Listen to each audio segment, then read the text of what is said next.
దేశంలో మారుమూల ప్రాంతంలో కూడా బీజేపీ విస్తరింప చేయాలని ఆలోచిస్తున్న పరిస్థితి కనిపిస్తుంది. ప్రస్తుతం చూసుకుంటే ఆంధ్రప్రదేశ్ రాష్ట్రంలో కూడా ప్రస్తుతం బీజేపీ ప్రతి ఒక్క గ్రామంలో కూడా బలోపేతం చేయడానికి అడుగులు వేస్తున్న నేపథ్యం అయితే కనిపిస్తుంది. ఇదే క్రమంలోనే ఈరోజు ఉమ్మడి విజయనగరం జిల్లాలో కూడా ప్రతి ఒక్క గ్రామాన ఈరోజు బీజేపీ జెండా రెపరెప ఆడాలి అనే ఉద్దేశంతో ఈరోజు ఇక్కడ ఉన్నటువంటి నాయకులు కూడా పనిచేస్తున్న పరిస్థితి కనిపిస్తుంది. ప్రస్తుతం ఇదే అంశానికి సంబంధించినటువంటి మరిన్ని వివరాలు మనతో పాటు మాట్లాడడానికి జిల్లా బీజేపీ అధ్యక్షులు ఉప్పలపాటి రాజేష్ వర్మ గారు మనతో పాటు ఉన్నారు. ఆయనతో మాట్లాడి ఏ విధంగా ప్రణాళిక సిద్ధం చేసుకున్నారు, ఏ విధంగా ప్రజల్లోకి వెళ్ళబోతున్నారు, దీనికి సంబంధించి మరిన్ని వివరాలు ఆయన మాట్లాడే తెలుసుకునే ప్రయత్నం చేద్దాం. సార్ నమస్తే సార్, చెప్పండి. ముందుగా చూసుకుంటే ఇక్కడ నుంచి మీరు కొత్తగా పార్టీ పగ్గాలు చేపట్టారు ఈ జిల్లాకు సంబంధించినటువంటి, అయితే ఇక్కడ నుంచి ఏ విధంగా ముందుకు వెళ్ళబోతుంది? ఎన్నాళ్ళు ఒక లెక్కలో ఉండేది, ఇక్కడ నుంచి చూసుకుంటే కేంద్ర రాష్ట్ర ప్రభుత్వాలు కూడా ఇక్కడ ఉన్నాయి, ప్రజెంట్ అయితే అనుకూలంగా ఉన్నాయి. ప్రతి జిల్లాలో కూడా అలాగే విధంగా ప్రతి గ్రామాల్లో ప్రతి మండలాల్లో ప్రతి ఒక్క ప్రాంతంలో కూడా ఈరోజు జెండాని ఎగరాలనే కాన్సెప్ట్తో ముందుకెళ్ళిన పరిస్థితి కనిపిస్తుంది. మన కూడా మీ అధ్యక్షులు కూడా మన రాష్ట్రానికి సంబంధించినటువంటి రాష్ట్ర అధ్యక్షులు కూడా వచ్చారు, మొత్తం దిశానిర్దేశం కూడా చేసిన పరిస్థితి. దీని అంతటి ఎలా చూడాలి, ఏ విధంగా ముందుకు తీసుకెళ్తారు పార్టీ? ముందుగా భారతీయ జనతా పార్టీలో పనిచేసేటటువంటి విధానం ఏదైతే ఉంటుందో, భారతీయ జనతా పార్టీ ప్రజల కోసం పనిచేసేటటువంటి విధానంలో ముందుగానే మా పెద్దలు ఇచ్చినటువంటి దిశానిర్దేశాలు చక్కగా ఉన్నాయి. అంత్యోదయ అనేటటువంటి సిద్ధాంతంతో భారతీయ జనతా పార్టీ పనిచేస్తుంది. అంటే సమాజంలో ఉండేటటువంటి చిట్ట చివరి వ్యక్తికి కూడా అభివృద్ధి ఫలాలు చేరాలి, అప్పుడే మొత్తం సమాజం అంతా కూడా అభివృద్ధి చెందుతుంది అనేటటువంటి ఆలోచనతో భారతీయ జనతా పార్టీ పనిచేస్తుంది. అది పల్లెటూళ్ళు కావచ్చు, పట్టణాలు కావచ్చు, బస్తీలు కావచ్చు, లేదా మారుమూల గిరిజన ప్రాంతాలైనా కూడా ప్రభుత్వం యొక్క ప్రతి పథకం కానీ, ప్రభుత్వం యొక్క ప్రతి కార్యక్రమం కానీ అన్ని ప్రాంతాలని స్పృశిస్తూ ముందుకు వెళ్ళేటటువంటి విధంగా భారతీయ జనతా పార్టీ ఆలోచన చేస్తుంది. గడిచిన 11 సంవత్సరాలుగా కూడా మీరు చూసినట్టయితే భారతీయ జనతా పార్టీ యొక్క మూల సిద్ధాంతం ఏదైతే ఉంటుందో, nation first, party second, self last అనేటటువంటి సిద్ధాంతంతో భారతీయ జనతా పార్టీ పనిచేస్తూ ఉంటుంది. ఓట్లు ఎలా రాబట్టుకోవాలి అనేటటువంటి ఆలోచన కాకుండా ముందుగా దేశం యొక్క అభివృద్ధి అనేటటువంటి ఆలోచనతోటే ముందుకు వెళ్ళడం జరుగుతుంది. అలానే అభివృద్ధి నుంచి వచ్చేటటువంటి ఫలాలు ఏవైతే ఉంటాయో అవి సమాజంలో ఉండేటటువంటి చిట్ట చివరి ప్రాంతంలో, అది గిరిజన ప్రాంతమైనా కూడా గిరిజన ప్రాంతాలకు కూడా అభివృద్ధి ఫలాలు చేరాలి అనేటటువంటి ఆలోచనతో భారతీయ జనతా పార్టీ పనిచేస్తుంది. ఇది పార్టీ సంస్థాగతంగా మొట్టమొదటి నుంచి కూడా పార్టీ యొక్క పనిచేసే ఆలోచన విధానం ఇలానే సాగుతూ వస్తుంది. గతంలో అటల్ బిహారీ వాజ్పేయి గారు కూడా స్వర్ణ చతుర్భుజి అని చెప్పి ఏదైతే రోడ్డు ప్రాజెక్టును తీసుకున్నారో, మన విజయనగరం జిల్లా వాసులు మొట్టమొదటగా 4 లేన్ల రోడ్ని చూసినప్పుడు చాలా ఆనందానికి గురయ్యేవాళ్ళం. నేను ఇంటర్మీడియట్ చదువుతున్నటువంటి పరిస్థితులు, డిగ్రీ చదువుతున్న పరిస్థితుల్లో అయితే మా ఊరు నుంచి స్కూల్కి వెళ్ళాలంటే సరైన రోడ్డు ఉండేది కాదు, బస్సు సదుపాయం లేదు. పల్లిగండ నుంచి తెట్టంగిలో స్కూల్కి నడుచుకుంటూ వెళ్ళి చదువుకునేటటువంటి రోజులు. కానీ తర్వాత స్వర్ణ చతుర్భుజి అని చెప్పేసి ఏదైతే హైవే 4 లేన్ల రోడ్డుని నిర్మించారో వాజ్పేయి గారి సమయంలో, ఇప్పటికీ కూడా ప్రతి ఒక్కరు కూడా హైవే అంటే వాజ్పేయి గారికి గుర్తొస్తారు. ఆ రోజు అన్ని ప్రాంతాలని కలుపుతూ, ఏ రాష్ట్రంలో భారతీయ జనతా పార్టీ అధికారంలో ఉంది, ఏ రాష్ట్రంలో భారతీయ జనతా పార్టీ అధికారంలో లేదు అనేటటువంటి ఆలోచన లేకుండా భారతదేశం మొత్తాన్ని కూడా కలిపే విధంగా ఈ హైవే నిర్మాణం జరిగింది. అలానే హైవే నుంచి మనం వచ్చినట్టయితే గ్రామీణ ప్రాంతాల్లో ఉండేటటువంటి పంటలు ఏవైతే పండుతున్నాయో అవి సరైన రవాణా సదుపాయాలు లేక చాలా తక్కువ రేటుకి దళారులకి అమ్మేసుకునేటటువంటి పరిస్థితి ఉంది అని చెప్పి గ్రహించి ఆనాడు వాజ్పేయి గారు కూడా ప్రధానమంత్రి గ్రామీణ సడక్ యోజన అనేటటువంటి ఒక కార్యాచరణ తీసుకొచ్చారు. ఈ రోజుకి కూడా మీరు ఏ ఊరు వెళ్ళి చూసినా కూడా పల్లెటూరులోని ప్రధానమంత్రి గ్రామీణ సడక్ యోజన బోర్డు ఉంటుంది. అంటే భారతీయ జనతా పార్టీకి ఆ ఊర్లో ఓట్లు వచ్చేయాలేవా, ఆ ఊరు పంచాయతీ ప్రెసిడెంట్ భారతీయ జనతా పార్టీ వాడా కాదా అనేటటువంటి ఆలోచన భారతీయ జనతా పార్టీ గతంలో కూడా చేయలేదు, ఇప్పుడు కూడా ఎప్పుడు చేయదు. భారతీయ జనతా పార్టీ యొక్క ముఖ్యమైనటువంటి ఆలోచన విధానం దేశం అభివృద్ధి చెందాలి, దేశంలో ఉండేటువంటి ప్రతి పౌరుడు కూడా ఆర్థికంగా సామాజికంగా ఒక ఉన్నత స్థాయికి చేరాలనేటటువంటి ఆలోచనతో భారతీయ జనతా పార్టీ పనిచేస్తుంది. ఇది భారతీయ జనతా పార్టీ యొక్క పనిచేసే విధానం ఇది. సో ప్రధానమంత్రి ఈరోజు నరేంద్ర మోడీ గారు తీసుకున్నా కూడా, నరేంద్ర మోడీ గారు వచ్చిన తర్వాత తీసుకొచ్చినటువంటి పనులు చాలా చిన్న చిన్న విషయాలు చెప్పారు. ఆయన స్వచ్ఛ భారత్ అన్నారు. గ్రామీణ ప్రాంతాల్లో కూడా మనకి ఏదైతే సరైన సదుపాయాలు లేక మురుగునీటి నిల్వలు ఎక్కడికక్కడ ఉండిపోవడం వల్ల ఈరోజు ప్రతి గ్రామంలో కూడా కొన్ని వేల రూపాయలు టౌన్లో ఉండేటటువంటి హాస్పిటల్స్కి బిల్స్ కట్టే పరిస్థితి నుంచి ఈరోజు ఆ గ్రామంలోనే మురుగునీరు నిల్వ లేకుండా ఉండేటట్టు ఏర్పాట్లు చేయడం జరిగింది. స్వచ్ఛ భారత్ కింద నిధులు సమీకరణ ఇచ్చారు. ఈరోజు పంచాయతీలకు కూడా ఊరిని శుభ్రపరచుకోవడానికి ప్రత్యేకంగా నిధులు అందుతున్నాయి.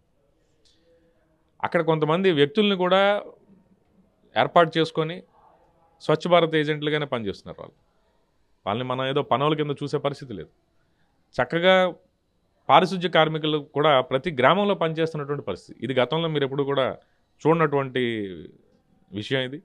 ఇది ఖచ్చితంగా నరేంద్ర మోదీ గారు ప్రధానమంత్రి అయిన తర్వాత భారతదేశం మొత్తం మీద కూడా ఈ స్వచ్ఛ భారత్ అనే మిషన్ చాలా చక్కగా నడుస్తూ ఉంది. అలానే మనం త్రాగునీరు, గ్రామాల్లో ఉండేటటువంటి త్రాగునీరు చూసుకున్నా కూడా ప్రతి ఊరికి కూడా టౌన్లో జల్ జీవన్ మిషన్ అంటారు, ఇంకో దగ్గర ఇంకో పేరు పెట్టినా కూడా హర్ఘర్ నాలా అనేటటువంటి కార్యక్రమం. అంటే ప్రతి ఇంటికి కూడా త్రాగునీరు సరైన సమయంలో అందాలి. మనకి సామాన్యంగా చూసినట్టయితే ఉదయాన్నే 10 గంటలకి 9 అయ్యేసరికల్లా పనులకు వెళ్ళిపెట్టేటువంటి పరిస్థితి. 9 తర్వాత నీళ్ళు వచ్చినట్టయితే ఎప్పుడో 11కో 12 గంటలకో మున్సిపాలిటీలో నీళ్ళు వదిలినా లేదా పంచాయతీల్లో నీళ్ళు ఇచ్చినా కూడా నీరు పట్టుకునేటటువంటి పరిస్థితి ఉండేది కాదు. అలా కాకుండా ఈరోజు ఒక నిర్ణీత సమయానికి నీళ్ళు అందించడం, త్రాగునీరు అందించడం, అది కూడా ప్రతి ఇంటికి అందించడం. గతంలో చూసినట్టయితే వీధి చివర బోరింగ్ గొడవలని చెప్పి నవ్వుకునేవారు. ఒకే బోరింగ్ ఉండేది, లేదంటే ఒకే దగ్గర కొలాయి వచ్చేది. ఒకళ్ళు బిందులు పెట్టి నీరు పట్టుకునేటువంటి సమయంలో కూడా చాలామంది మహిళా మనులు ఇబ్బంది పడేవారు. వారి ఆరోగ్యం బాగోపోయినా ఆ సమయానికి నీళ్ళకి వెళ్లాల్సినటువంటి పరిస్థితి. వీధి చివరిలోని కొలాయి కానీ పనిచేయకపోతే పక్క వీధిలోకి వెళ్తే ఈ వీధి వాళ్ళకి ఆ వీధి వాళ్ళకి గొడవలైనటువంటి పరిస్థితులు కూడా మనం చూస్తున్నాం గతంలో. కానీ ఈరోజు ఆ పరిస్థితి లేదు. ఈరోజు ప్రతి ఇంటికి కూడా స్వచ్ఛమైనటువంటి తాగునీరుని అందించేటటువంటి కార్యాచరణ కూడా చేపట్టారు. ఇటువంటి చిన్న చిన్న పనులుగా కనిపిస్తాయి, కానీ ప్రతి ఇంటికి కూడా ఈరోజు నరేంద్ర మోడీ గారు డబ్బులున్న వ్యక్తి, డబ్బులు లేని వ్యక్తి, పేదవాళ్ళ, మధ్యతరగతి వాళ్ళ, సంపన్నుల అని చూసినట్టయితే ప్రతి వర్గంలోని, సమాజంలో ఉన్నటువంటి ప్రతి వర్గంలో ఉండేటటువంటి వ్యక్తికి కూడా భారతదేశం యొక్క అభివృద్ధిలోని భాగస్వామ్యం చేస్తూ ముందుకెళ్తున్నటువంటి పరిస్థితి మనం గమనించవచ్చు. అంటే ప్రస్తుతంగా చూసుకుంటే ఇదంతా మీరు చెప్పిందంతా వాస్తవమే. ఎందుకంటే ప్రతి ఒక్క నిధులు ఏవి రావాలైనా సరే సెంట్రల్ గవర్నమెంట్ ఫండ్తోనే ఖచ్చితంగా రిలీజ్ అవ్వాల్సినటువంటి ఆవశ్యకత ప్రతిదానికి ఉంటుంది. అది వాళ్ళకి గ్రామీణ స్థాయిలో ఉన్నటువంటి వ్యక్తులు తెలియచ్చు, తెలియకపోవచ్చు. బట్ ప్రస్తుతం మీరు వచ్చిన తర్వాత ఉమ్మడి విజయనగరం జిల్లాకు సంబంధించి ఎన్నో ప్రాజెక్టులు ఉన్నాయి, ఎన్నో నదులు ఉన్నాయి. ఇవన్నిటిని కూడా ఈరోజు పూర్తిగా నిర్వీర్యం అయ్యే పరిస్థితి కనిపిస్తుంది. దీనికి సంబంధించి కేంద్ర ప్రభుత్వం నుండి ఎటువంటి నిధులు సమకూర్చి వీటిని కంప్లీట్ చేస్తారు మీ అయామంలో? ఖచ్చితంగా ముఖ్యంగా మన విజయనగరం జిల్లా గురించి కానీ మాట్లాడుతున్నట్టయితే గతంలో విజయనగరం జిల్లాలోని కమర్షియల్ క్రాప్స్ అంటాం, అంటే వాణిజ్య పంటలు ఎక్కువగా పండించేవారు. నా చిన్నకాలంలో చూసుకున్నట్టయితే పత్తి పండేది. మనకి ఇక్కడ సర్వారాయ టెక్స్టైల్స్ అని రకరకాల టెక్స్టైల్ పార్కులు కూడా, ఇండస్ట్రీస్ ఉండేవి ఇక్కడ బొబ్బిలి ప్రాంతంలో కానీ ఇటువైపు కానీ. కానీ కాలక్రమంలో పత్తి సాగు పోయింది. తర్వాత మనం గోగులు అంటాం, నార, జూట్ ఇండస్ట్రీ, జనపనార, మన ప్రాంతంలో మనం గోగులు అని పిలుస్తాం వాటిని. ఈ పంట విరివిగా పండించే వాళ్ళమే. జూట్ మిల్స్ అనగానే మనకి ఒక రాజాం ప్రాంతం కానీ, లేదా నెల్మర్లు కానీ, లేదా విజయనగరం కానీ ఎక్కడ చూసినా కూడా జూట్ మిల్స్ అనేవి మనకి చాలా ఎక్కువగా ఉండేవి. ఆ జూట్ మిల్స్ కూడా ఈరోజు కనుమరుగైపోయినటువంటి పరిస్థితి. తర్వాత చెరుకు పండించేవాళ్ళం. ఈరోజు ఇరిగేషన్ సిస్టమ్ ఏదైతే డెవలప్ అయిందో, డెవలప్ అవ్వకముందు గతంలో మనకు ఉండేటటువంటి ఇరిగేషన్ సిస్టంలో కూడా అత్యధిక నీరు ఆవశ్యకత ఉన్నటువంటి పంట అయినటువంటి చెరుకును కూడా మనం పండించేవాళ్ళు. మనకి ఇక్కడ చెరుకు మిల్స్ కూడా నడిచేవి. బొబ్బిలు మీరు ఎన్సీఎస్ షుగర్స్ తీసుకున్నా, అలాగే మనకి ఇక్కడ భీమసింగ్ షుగర్ ఫ్యాక్టరీ తీసుకున్నా చాలా చక్కగా నడుస్తూ ఉండేవి. ఈరోజు అవి కూడా మూతపడిపోయినటువంటి పరిస్థితి. ఈరోజు ఎక్కువగా వరి, మొక్కజొన్న తప్పితే ఇంకో రకమైనటువంటి పంట ఇది కూడా పండనటువంటి పరిస్థితిని మనం చూస్తాం. గతంలో వాణిజ్య పంటల్లో ఇక్కడ మనకి వేరుశనగ ఎక్కువగా పండేది. నువ్వులు ఎప్పుడు కూడా వర్షాభావ పరిస్థితుల్లోని దాని పంట ఎంత దిగుబడి వస్తుంది అనేది ఖచ్చితంగా చెప్పలేము, కానీ నూజెని ఇప్పటికీ కూడా పండిస్తూ ఉంటారు. కానీ దాని యొక్క ఖచ్చితంగా ప్రతి సంవత్సరం కూడా ఇంత దిగుబడి మన జిల్లాలో వస్తుంది అని చెప్పి చెప్పలేని పరిస్థితి నూజె. కానీ వేరుశనగ చాలా ఎక్కువగా పండేది. ఆయిల్ మిల్స్ చాలా ఎక్కువ ఉండేవి. ఈరోజు ఎక్కడా కూడా విజయనగరంలో ఆయిల్ మిల్ అనేటటువంటి లేదు. ఈరోజు ఏమైనా ఉన్నాయంటే రైస్ మిల్స్ ఉన్నాయి, కొద్దో గొప్ప మన పప్పు మిల్లు ఆడుతున్నాయి. అది కూడా మనం పప్పులు ఇక్కడ పండడం లేదు, వేరే రాష్ట్రాల నుంచి, వేరే జిల్లాల నుంచి తీసుకుని వచ్చి ఇక్కడ మనం మరపట్టి మార్కెట్కి ఇస్తున్నటువంటి పరిస్థితిని చూస్తున్నాం.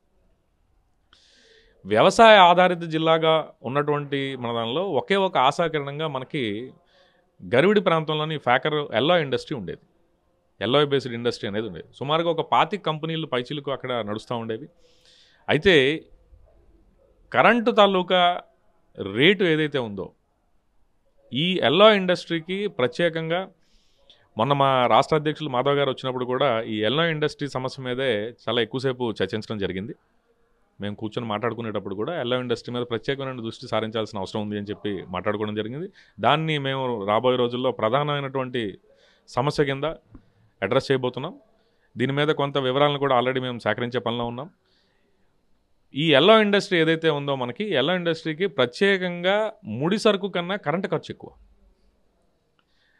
ఈ కరెంటు ఖర్చు ఛత్తీస్గఢ్ రాష్ట్రంతో కానీ జార్ఖండ్ రాష్ట్రంతో కానీ పోల్చుకుంటే మన ఇక్కడ ఉండేటటువంటి కంపెనీలు వారితో పోటీ పడి వాళ్ళకి అందించలేనటువంటి పరిస్థితి. మార్కెట్లో ఉండేటటువంటి రేటుకు తగ్గట్టుగానే ఇక్కడ ప్రొడక్షన్ జరగాలి తప్పితే మార్కెట్లో మన తాలూకా ప్రొడక్షన్ ఖర్చు పెట్టి మార్కెట్లో రేటు రాదు. కాబట్టి మార్కెట్లో ఈరోజు ఛత్తీస్గఢ్ కానీ జార్ఖండ్ రాష్ట్రాల్లో కానీ కరెంటు ఖర్చు తక్కువగా ఉండడం వల్ల మనకి ఇక్కడ ఉన్నటువంటి కరెంటు ఖర్చు ఎక్కువగా ఉండడం వల్ల ముడి సరుకు ఇక్కడ ఉన్నా కూడా ఈరోజు ముడి సరుకు మనం చూసినట్టయితే ఇక్కడ నుంచి పక్క రాష్ట్రానికి వెళ్ళిపోతున్నది. ముడి సరుకు మన దగ్గర ఉంది కానీ తయారీ ఇక్కడ కాదు, పక్క రాష్ట్రంలో జరుగుతున్నది. ఈ విధానం ఏదైతే ఉందో ఖచ్చితంగా ఈ విధానాన్ని సవరించేటటువంటి ఆలోచనని భారతీయ జనతా పార్టీ ప్రధానంగా తీసుకుందాం. మొన్న రాష్ట్ర అధ్యక్షుల పర్యటనలో కూడా చర్చించినప్పుడు మొట్టమొదటి ప్రధాన భూమికి కింద తీసుకున్నటువంటిది ఎల్లాయ్ ఇండస్ట్రీని అయితే ప్రధానమైనటువంటి సమస్యగానే పరిగణిస్తూ రానున్న రోజుల్లో దీని మీద ఖచ్చితంగా చర్యలు అయితే చేపట్టడం జరుగుతుంది. కేంద్ర ప్రభుత్వంలో ఉన్న పెద్దలతోటి అలానే రాష్ట్ర ప్రభుత్వంలో ఉన్న పెద్దలతో కూడా చర్చించి ఈ సమస్యకు పరిష్కారాన్ని కనుగొనే దిశగా భారతీయ జనతా పార్టీ పనిచేస్తుందని చెప్పేసి మీడియా ముఖంగా మీకు తెలియజేస్తుంది.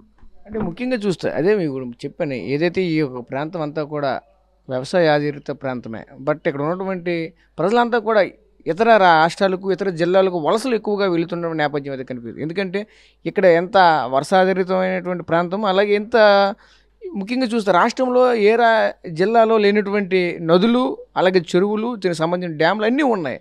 అన్నీ సమృద్ధిగా ఉన్నప్పటికీ కూడా గ్రౌండ్ లెవెల్లో చేయలేకపోవడం గల కారణాలు ఏమిటి? దీనికి సంబంధించినటువంటి ప్రత్యేక నిధులు ఎటువంటివి తీసుకుని వస్తారు సెంట్రల్ గవర్నమెంట్ నుంచి? దీనికి సంబంధించి ఎటువంటి ప్రణాళిక సిద్ధం చేస్తున్నారు ప్రభుత్వానికి మీ నుండి? విజయనగరం జిల్లాలో ప్రధానంగా కానీ మనం చూసినట్టయితే మనకి ఇక్కడ పార్టీలు అధికారంలోని మారినట్టుగా కనిపిస్తుంది కానీ నాయకులు మాత్రం గత 2 దశాబ్దాలుగా వాళ్ళే ఉన్నారు. ఖచ్చితంగా నాయకులు ఆర్థికంగా బలపడ్డారు తప్పితే జిల్లాని ఆర్థికంగా బలపరిచేటటువంటి కార్యాచరణ అయితే జరగల. ఇది మనకు ఉండేటటువంటి ప్రధానమైనటువంటి సమస్య. ఖచ్చితంగా విజయనగరం జిల్లాలో ఉండేటటువంటి కొంతమంది నాయకులు వారి యొక్క స్వలాభం కోసం ఈ జిల్లాలో ఉండేటటువంటి రాజకీయ కార్యాచరణ చేపట్టారు తప్పితే జిల్లాని ఆర్థికంగా బలోపేతం చేయాలి అనేటటువంటి ఆలోచనతో అయితే ముందుకు సాగల. ఈరోజు ఇక్కడ వ్యవసాయ ఆధారితంగా మనకి ఉన్న జిల్లాలోని వరి మొక్కజొన్న తప్పితే వేరే రకమైన పంటలో పండించలేనటువంటి పరిస్థితి. ఈరోజు వరి తీసుకున్నట్టయితే సుమారుగా హెక్టార్కు 22 క్వింటాలు దాటి దిగుబడి రానటువంటి పరిస్థితి. 24 క్వింటాలు వస్తాయి, 26 క్వింటాలు వస్తాయని చెప్పేసి అంటారు కానీ సుమారుగా తీసుకున్నట్టయితే మనకి 22 క్వింటాలు పంట వస్తే చాలా మంచి పంట వచ్చేటటువంటి పరిస్థితి. జిల్లాలోని 22 క్వింటాల ఎకరాకి 22 క్వింటాల దిగుబడితోటి 40,000 రూపాయల ఖర్చుతోటి ఆ రైతు పండిస్తే అతనికి కూలీ డబ్బులు కూడా కిట్టనటువంటి పరిస్థితి. ఒక వ్యవసాయ కుటుంబంలోని భార్యాభర్త ఇద్దరూ కూడా కనీసం పోనీ పిల్లల్ని చదువులకు పంపించేస్తున్నారు అనుకుందాం. భార్యాభర్త ఇద్దరు పనిచేసి కష్టించి సంవత్సరం అంతా కూడా ఒక 4 నెలలు ఆ భూమి చుట్టూ కష్టపడి పనిచేసినా కూడా ఈరోజు కూలీలు కిట్టనటువంటి పరిస్థితి.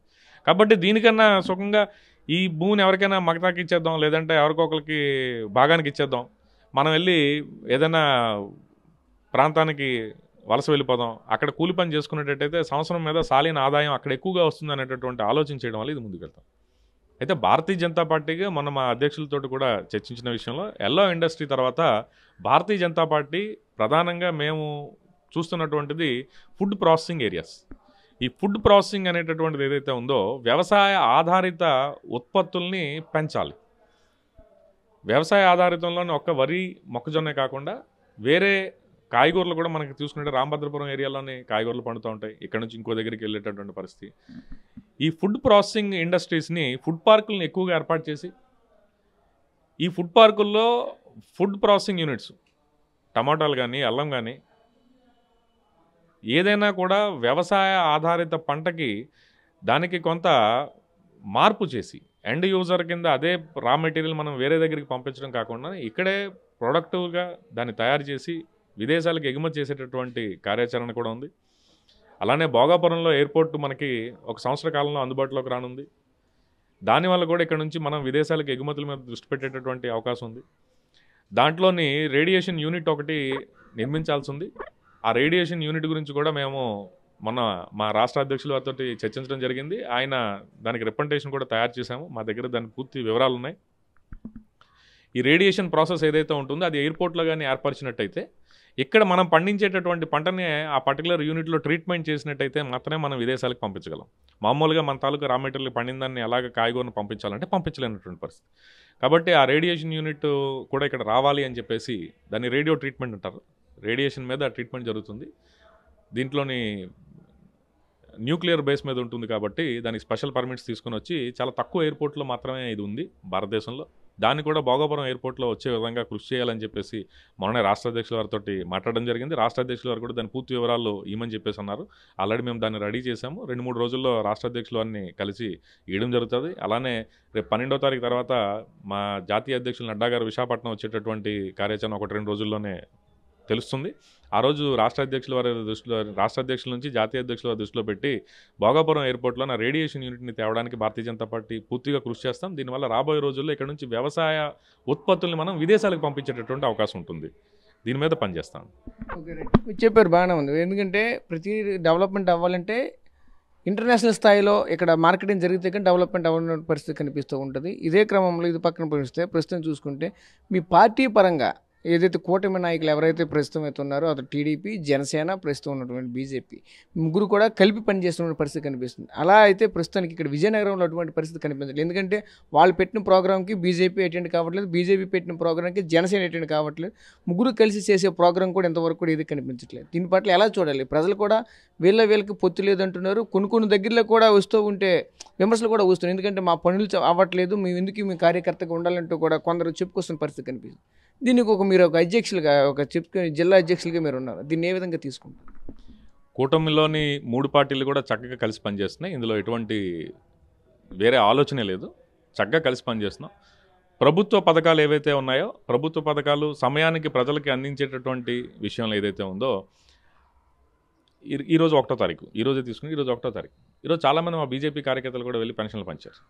జనసేన కార్యకర్తలు, టీడీపీ కార్యకర్తలు కూడా పెంచారు. కొన్ని చోట్ల బీజేపీ కార్యకర్తలే ఉన్నారు, కొన్ని చోట్ల జనసేన కార్యకర్తలే ఉన్నారు, కొన్ని చోట్ల టీడీపీ కార్యకర్తలే ఉన్నారు. అంటే అదైతే సరికాదు.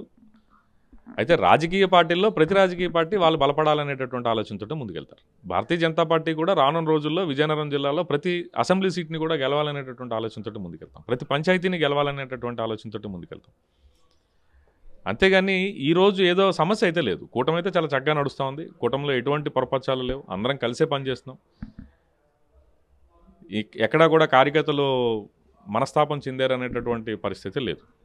చక్కగా అందరం కలిసే పనిచేస్తున్నాం. కాకపోతే గత వైఎస్ఆర్సీపీ ప్రభుత్వంలోనే కనిపించినట్టుగా పైరువీలతోటి నడిపేటటువంటి పరిస్థితి ఉండదు. ఖచ్చితంగా కూటమి ప్రజాస్వామ్యబద్ధంగా వెళ్తున్నది కాబట్టి కొంతమంది నాయకులు దీన్ని వేరే రకంగా చూసేటటువంటి పరిస్థితి ఉంటుంది తప్పితే కూటమిలో ఎటువంటి విభేదాలు లేవు, కూటమిలో ఎటువంటి పొరపచ్చాలు లేవు.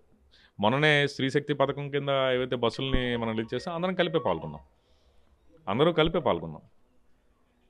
ఈరోజు జరుగుతున్నటువంటి కార్యక్రమంలో కూడా అందరూ కలిపి ఉన్నాం. ప్రతిరోజు 1వ తారీఖున మీరు చూసినట్టయితే సోషల్ మీడియా చూసినట్టు కూడా ప్రతి ఒక్కళ్ళు కూడా అన్ని ఏరియాల్లో కూడా అన్ని పార్టీల వాళ్ళు కలిసే పెన్షన్లు పంచుతున్నాం. అందులో ఎటువంటి ఇబ్బందులు లేవు.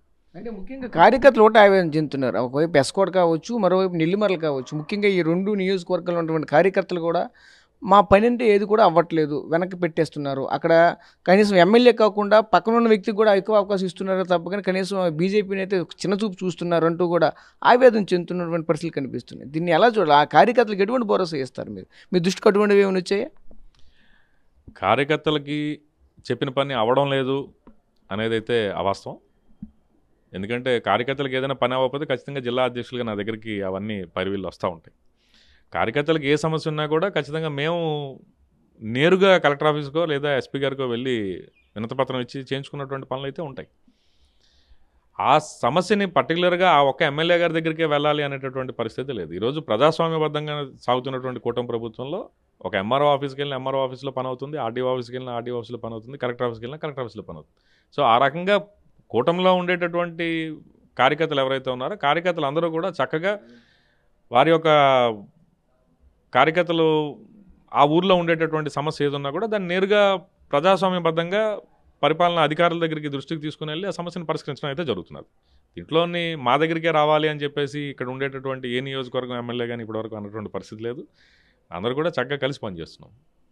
Okay sir, thank you. So చూసాం కదా, ముఖ్యంగా చూసుకుంటే ఉమ్మడి విజయనగరం జిల్లాకు సంబంధించినటువంటి అభివృద్ధి అయితే మాత్రం చాలా వేగంగా జరుగుతుంది. కూటమి ప్రభుత్వంలో అందరం కలిసే పనిచేస్తున్నామని చెప్పుకోవాల్సిన పరిస్థితి కనిపిస్తుంది. ముఖ్యంగా చూసుకుంటే కేంద్ర ప్రభుత్వం నుంచి వచ్చినటువంటి ప్రతి ఒక్క పథకాన్ని కూడా ప్రతి ఇంటికి కూడా అందుతున్నాయంటూ కూడా మనతో పాటు చెప్పుకోవాల్సిన నేపథ్యం అయితే కనిపిస్తుంది. ఇదే క్రమంలో ముఖ్యంగా చూసుకుంటే ఖచ్చితంగా బీజేపీ క్యాడర్ ఎవరైతే గ్రామీణ స్థాయిలో ఉన్నటువంటి కార్యకర్తలకు అందరికీ కూడా మేమైతే భరోసాగా ఉన్నామంటూ కూడా మరొకటి చెప్పుకొస్తున్న పరిస్థితి కనిపిస్తుంది. ప్రస్తుతం చూసుకుంటే ప్రతి ఒక్కరు కూడా కలిసికట్టుగానే పనిచేస్తున్న పరిస్థితి అయితే మాత్రం ఉందని చెప్తున్నారు. ముఖ్యంగా చూసుకుంటే విజయనగరం జిల్లాకు సంబంధించిన పలు ఇండస్ట్రీలు అయితే మాత్రం ఖచ్చితంగా పునరుద్ధరిస్తారు. రానున్న రోజుల్లో ఖచ్చితంగా ప్రతిదీ కూడా అభివృద్ధి దిశగా వెళ్తామని చెప్తున్నారు. అదేవిధంగా ముఖ్యంగా భోగాపురం ఇంటర్నేషనల్ ఎయిర్పోర్ట్ ఏదైతే ఉందో దీనికి సంబంధించిన కూడా ప్రత్యేకంగా ఇండస్ట్రీలు కూడా ఈ ప్రాంతానికి తీసుకుని వచ్చి ఇంటర్నేషనల్ స్థాయిలో రానున్న రోజుల్లో ఖచ్చితంగా బిజినెస్లు అయితే స్టార్ట్ చేస్తామంటూ కూడా చెప్పుకొస్తున్న పరిస్థితి కనిపిస్తుంది. కెమెరా పర్సన్ నాయుడుతో రాజేష్, RTV విజయనగరం నుంచి. తెలుగులో న్యూస్ కి ఫాస్టెస్ట్ యాప్ ఇప్పుడు టోటలీ న్యూ అవతార్లో జస్ట్ 5 seconds లో కంప్లీట్ న్యూస్. సోషల్ మీడియాలో ట్రెండ్స్ కి one stop solution. Live TV app voice search option తో ఇప్పుడే డౌన్లోడ్ చేయండి లేదా అప్డేట్ అయిపోండి. యాప్ లింక్ డిస్క్రిప్షన్ లో ఉంది.